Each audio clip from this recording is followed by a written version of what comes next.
Hi, it's Serene here with Goal Nutrition and Diabetes Specialty. And today we're going to talk about tracking food and tracking physical activity. Um, Tracking can really lead to some positive results when you're trying to make lifestyle choices.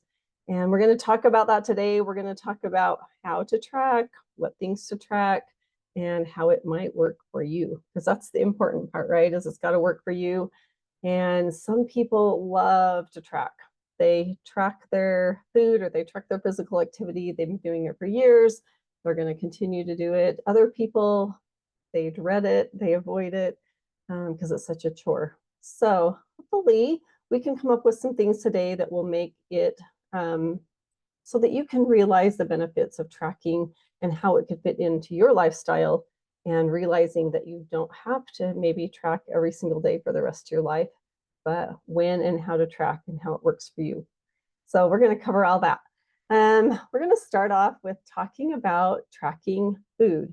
And I feel like it's important when you track your food to keep notes on things such as what you ate, how much of it you ate, what time of day you ate it, and so that you can really um, see how your intake looks. And sometimes just the act of writing it down can help you make a different choice. So tracking the important parts like that um, is what you'll want to do. And one of the benefits to tracking food intake is really just bringing an awareness of what it is you're eating and how much you're eating, and how it's impacting you.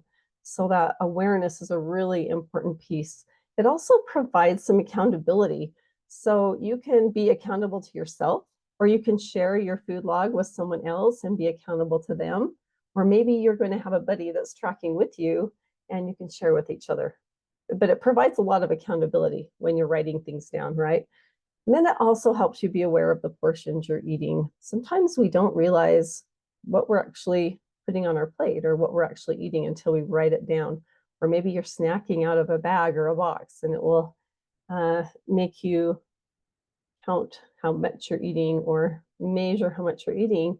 It will just help you decide how big a portions you're having, and if maybe you're having too large a portions, or maybe you could have a little bit more. So portions, important part. Also, as you're tracking food intake, pay attention to, after you're done, look at this, maybe a whole week's worth. Look back and see what certain times of day are you seeing a pattern of eating certain types of foods or amounts of foods, and determine maybe what some of the triggers are, and then come up with a plan to be ready for when those triggers hit. And that is a definite benefit of tracking your food intake. And then also just paying attention to how it impacts your health. The food that you're eating, is it causing you to be sluggish or have a hard time sleeping? Is it making you stay full for a long time? Or maybe you don't feel well after you eat a certain food or a certain amount of food. So paying attention to what foods do to you health-wise is also really, really important, and write those things down. You can have a little section for notes or miscellaneous things on your food log, and keep track of things like that, because it's really important information to learn from your tracking, because we want it to be something that's going to lead you toward the goals that you have for yourself. So this tracking of your food needs to be something that's going to help you get to those goals. Now, tracking physical activity is also very important, because it does help you see progress, and it helps you really determine where you're at and helps you make a plan for how you can get where you want to be. So start off once again by tracking for a whole week.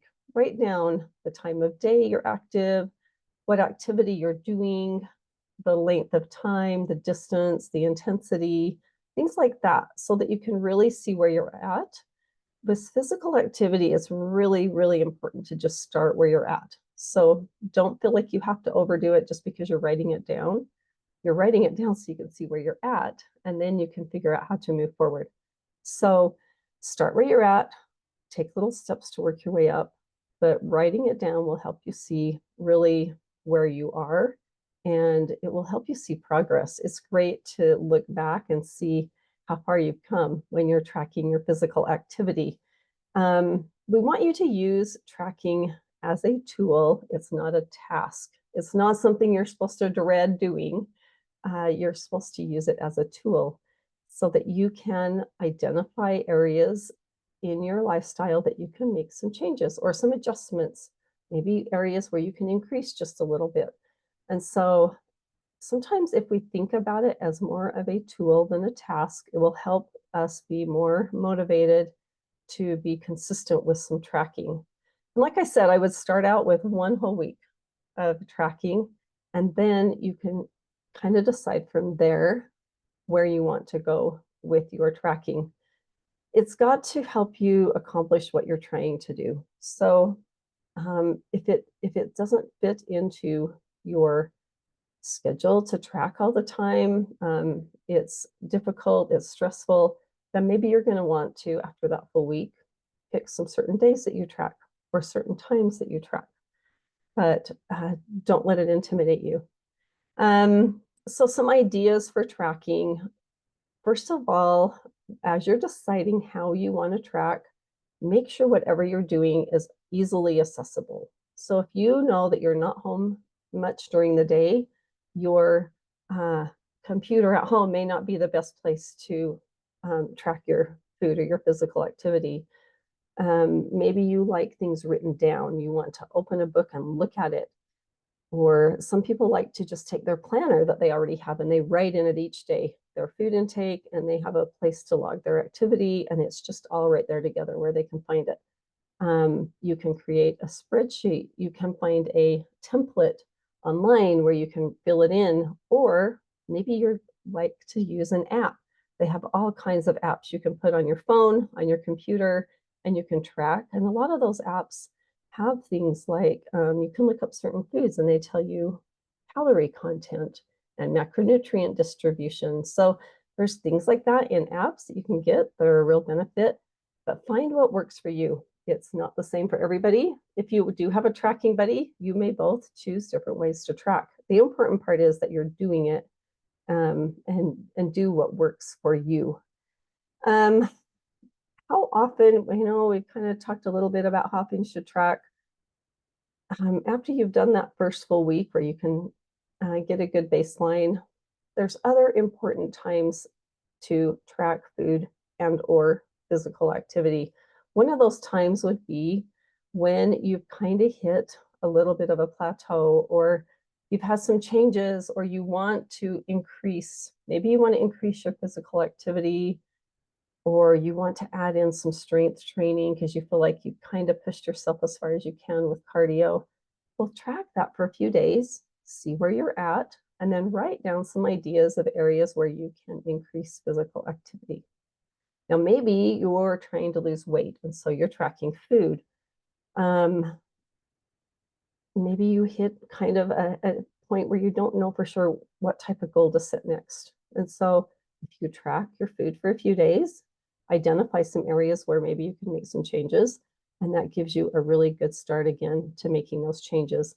So you can see you don't have to track every single day if it's not going to work for you, but it's got to be something that is reasonable for what you can do, so it's not a frustration.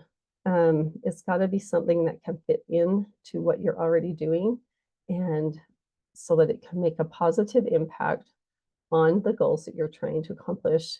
And so there's not a wrong or right way, and don't expect perfection out of any of it. Don't expect your tracking to be perfect, and don't expect your eating habits and your physical activity routine to be perfect either. And so that's another thing. Give yourself some slack and look for the areas where you're doing really well and celebrate your successes and share those with other people and be proud of the accomplishments that you make as you're tracking. Look back and see the progress, and then identify areas where you can maybe improve and move forward, and then take those steps to move forward. But remember to use tracking as a tool to help you to accomplish your goals.